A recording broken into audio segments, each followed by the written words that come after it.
Hello, welcome to Vas creation. ഇന്നത്തെ വീഡിയോയിലേക്ക് എല്ലാവർക്കും സ്വാഗതം. ഇന്നത്തെ നമ്മുടെ വീഡിയോ ഫ്രൂട്ട് കസ്റ്റാർഡ് എങ്ങനെ ഉണ്ടാക്കുക എന്നുള്ളതാണ്. വളരെ എളുപ്പമാണ് ഉണ്ടാക്കാനായിട്ട്, നല്ല ഈസി റെസിപ്പിയാണ്, നിങ്ങൾക്ക് എല്ലാവർക്കും അറിയുന്നുണ്ടാവും. എന്നാലും ഞാൻ ജസ്റ്റ് നിങ്ങൾക്ക് വേണ്ടിയിട്ടൊന്ന് കാണിച്ചു തരാം. മധുരപ്രിയരായവർക്കൊക്കെ വളരെയധികം ഇഷ്ടപ്പെടുന്ന ഒരു ഐറ്റമാണിത്. അപ്പോൾ നമുക്കിത് എങ്ങനെ ഉണ്ടാക്കാൻ നോക്കാം. ഫ്രൂട്ട് കസ്റ്റാർഡ് ഉണ്ടാക്കാനായിട്ട് ഞാനിവിടെ കുറച്ച് കസ്റ്റാർഡ് പൗഡർ എടുത്തിട്ടുണ്ട്.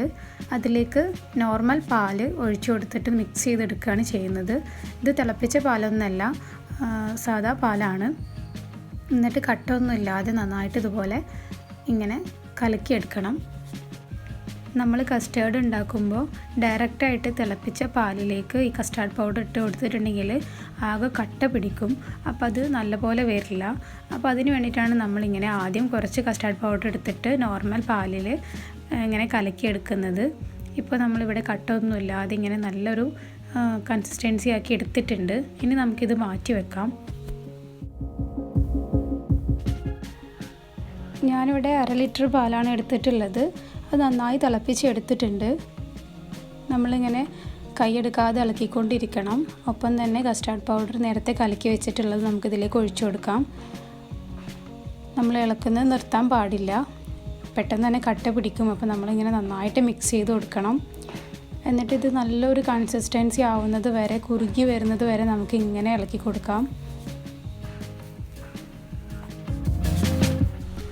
ഇനി നമുക്കിതിലേക്ക് ഷുഗർ ആഡ് ചെയ്ത് കൊടുക്കാം. നമ്മളുടെ ഇഷ്ടത്തിനനുസരിച്ച് നമുക്ക് ഷുഗർ ആഡ് ചെയ്യാം. പിന്നെ ഞാനിവിടെ കുറച്ച് ഫ്രൂട്ട്സ് എടുത്ത് വെച്ചിട്ടുണ്ട്. ഇത് ഫ്രൂട്ട് കസ്റ്റാർഡിലേക്ക് ഉള്ളതാണ്. നമുക്ക് ഇഷ്ടമുള്ള ഫ്രൂട്ട്സ് നമുക്കിതിൽ ആഡ് ചെയ്യാൻ പറ്റും. നമ്മളിലുള്ളതെല്ലാം നമുക്ക് ഇടാം. നട്ട്സൊക്കെ ആഡ് ചെയ്യാം. അതൊക്കെ നമ്മുടെ ഇഷ്ടമാണ്. ഇപ്പോൾ ഞാൻ ആ പാനിൽ നിന്ന് മാറ്റിയിട്ടുണ്ട്. അപ്പോൾ അതിൽ തന്നെ ഇരുന്നിട്ട് വീണ്ടും കട്ട പിടിക്കാതിരിക്കാൻ വേറൊരു ബൗളിലേക്കാണ് മാറ്റിയിട്ടുള്ളത്. എന്നിട്ട് ഇതേപോലെ ഫ്രൂട്ട്സൊക്കെ ഇട്ട് കൊടുത്തിട്ടുണ്ട്. എന്നിട്ട് നന്നായി മിക്സ് ചെയ്തെടുക്കാം. ഇനി നമുക്കിതൊരു 2 മണിക്കൂർ റെഫ്രിജറേറ്ററിൽ വെച്ച് തണുപ്പിച്ചെടുക്കാം.